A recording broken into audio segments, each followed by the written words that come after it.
Reza Rahma dari Program Studi Pendidikan Bahasa dan Sastra Indonesia dari Rombel D. Selamat datang di video saya kali ini dengan judul Darurat Sampah Plastik di Indonesia, Tantangan dan Solusi.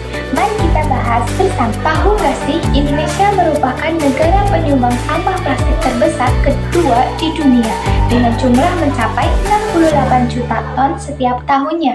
Sayangnya 35% dari sampah itu tidak terkelola dengan baik.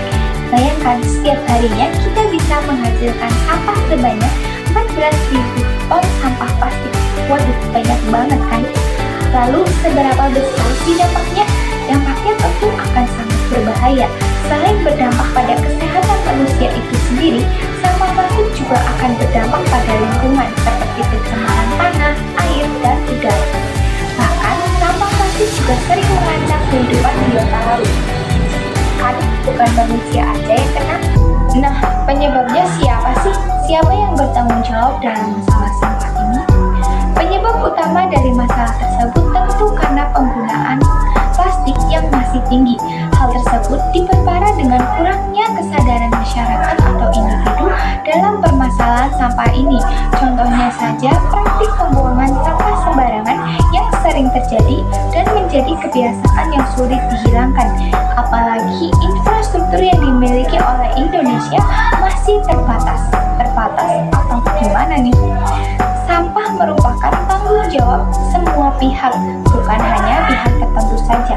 Berdasarkan Undang-Undang Nomor 18 Tahun 2008, sudah terpampang jelas membagi hak dan kewajiban dalam pengelolaan sampah, sehingga perlu adanya aksi nyata dalam penerapan undang-undang tersebut. Kalau udah itu, langkah apa yang efektif dalam mengatasi masalah sampah plastik ini? Tentu yang pertama, kalian kurangi penggunaan sampah plastik. Kalian bisa menggantinya dengan membawa tas kain dan wadah reusable. Yang kedua, buang sampah pada tempatnya. Pisahkan sampah organik dan anorganik agar lebih memudahkan dalam mengelola sampah. Yang ketiga, dukung teknologi daur ulang dan pengembangan energi dari sampah. Dan yang keempat, edukasi masyarakat tentang pentingnya pengelolaan sampah. Kalian tahu nggak sih, di Indonesia sendiri sudah ada beberapa daerah yang berhasil mengelola sampahnya tanpa bantuan dari pemerintah.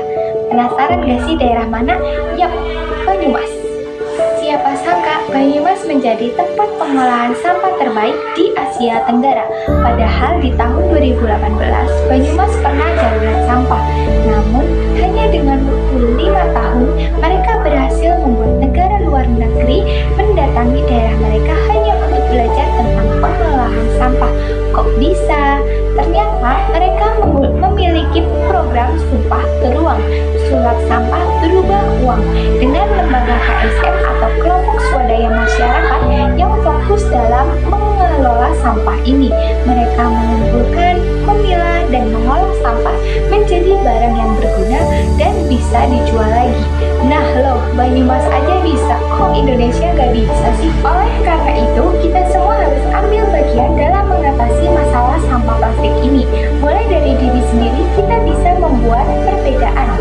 Terima kasih sudah menonton video ini sampai akhir. Sekian dari saya, kurang lebihnya saya mohon maaf. Terima kasih dan sampai jumpa.